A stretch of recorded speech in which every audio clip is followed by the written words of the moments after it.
The first dragon to ever breathe fire in Middle-earth wasn't just a beast. He was a force of nature, a walking apocalypse, a living war crime. His name was Glaurung, and he made his debut during the First Age like a rock star at the end of the world, crawling out of Angband with no wings, but way too much attitude.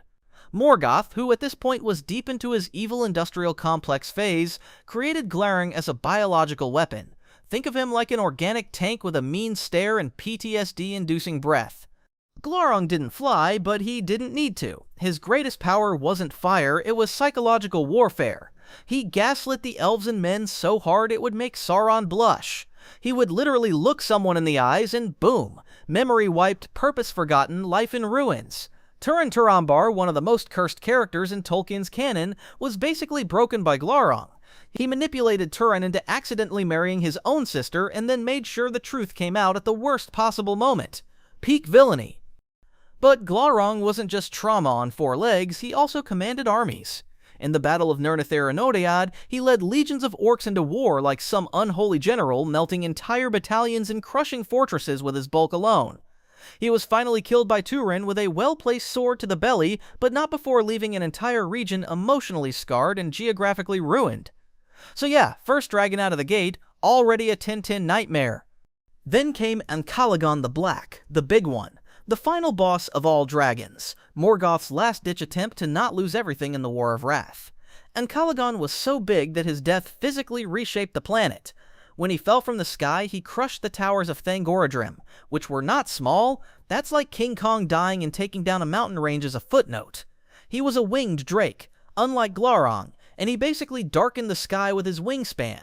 The Valar had to call in their own giant eagles, and an actual god tier being named Eärendil in a flying boat just to take him down. And yes, I said flying boat. Welcome to Tolkien's mythology. Ancalagon was destroyed in the literal endgame of the First Age, but he was so absurdly powerful that his legacy echoed through the entire Legendarium. Every dragon after him is judged by his standard, and none of them measure up, but that doesn't stop them from trying. Fast forward a few thousand years and the dragons are now mostly scattered, feral or sulking in caves like disgraced celebrities.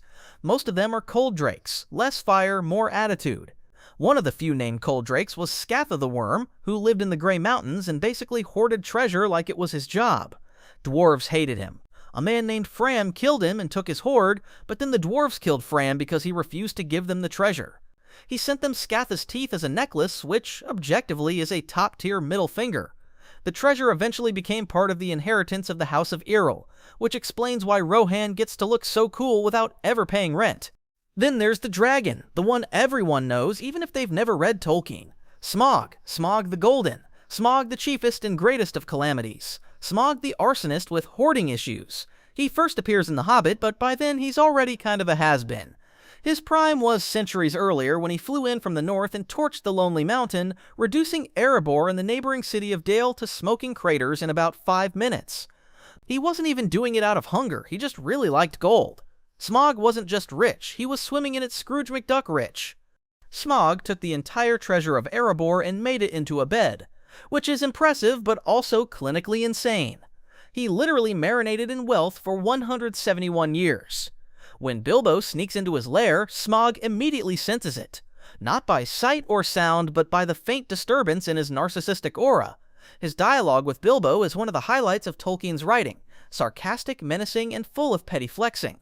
He calls himself Death, which is both accurate and on-brand. Smaug is eventually killed by Bard the Bowman during the destruction of Lake Town. Bard manages to shoot an arrow into a tiny chink in Smaug's diamond-encrusted belly, because of course the dragon had one weak spot and Bilbo noticed it earlier.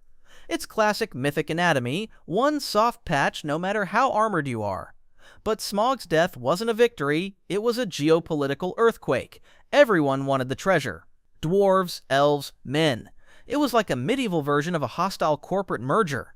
Now, while Smaug is the last great dragon we see, Tolkien gives us hints that dragons didn't go extinct.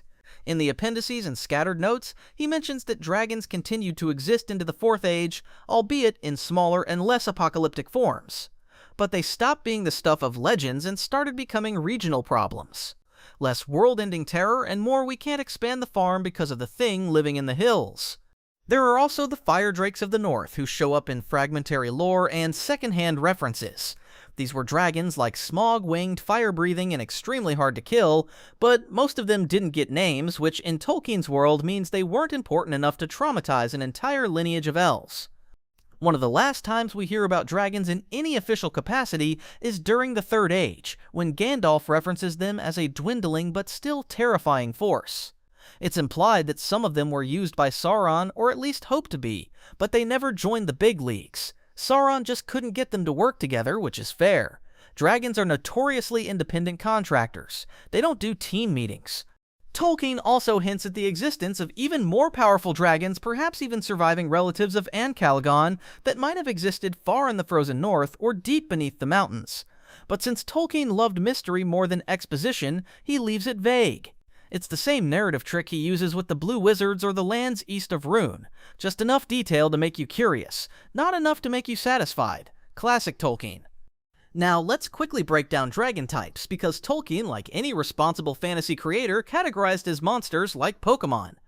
First, you've got your Urloki, or fire drakes. These are the dragons that breathe fire, and they're the ones Morgoth made to break the siege of Angband. Glaurung was the prototype, though he didn't fly. Later versions like Ancalagon were airborne, fire-spewing WMDs. They are the top tier. If dragons had a tier list, Urloki are S+. Then come the cold drakes. These guys can't breathe fire, but they're still massive, armored, and bad for your local economy. Scatha was one. They're more traditional worm dragons, slow-moving, territorial, and good at ruining mountain passes. Tolkien never gives us an official flying cold drake, which means you probably don't get to have both. Either you get wings and fire, or you get to be emotionally dead inside like Glaurung. Size-wise, the dragons range from slightly bigger than a house to geological event. Glaurung was big enough to crush battalions. Smaug filled an entire mountain hall. Ancalagon made the sky go dark and broke mountain ranges when he died.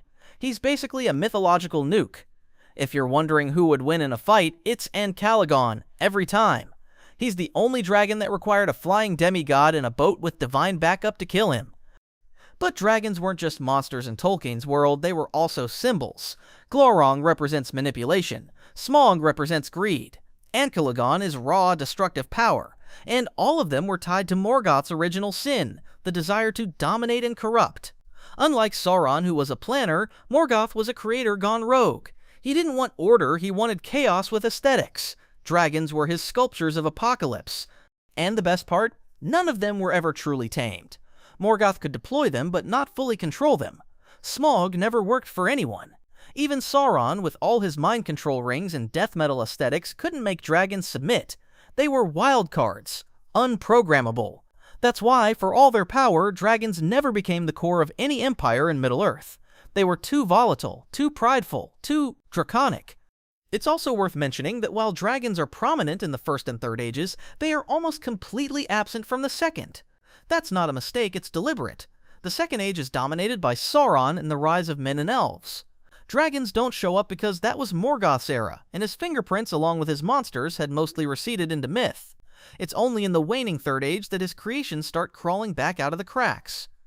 In a way, every dragon in Middle-earth is a ghost of Morgoth, a remnant of his original rebellion against the world. When they speak, it's with echoes of his voice. When they destroy, it's with the same contempt for beauty that Morgoth had when he first broke the light of the trees. So, if you ever find yourself in Middle-earth and someone mentions a dragon living in the mountains nearby, don't get curious. Don't go looking for it. Don't even Google it. Because even the smallest of Tolkien's dragons carries a piece of the world's original evil, and that's not something you want to wake up. If you like this video, make sure to subscribe to see more content like that.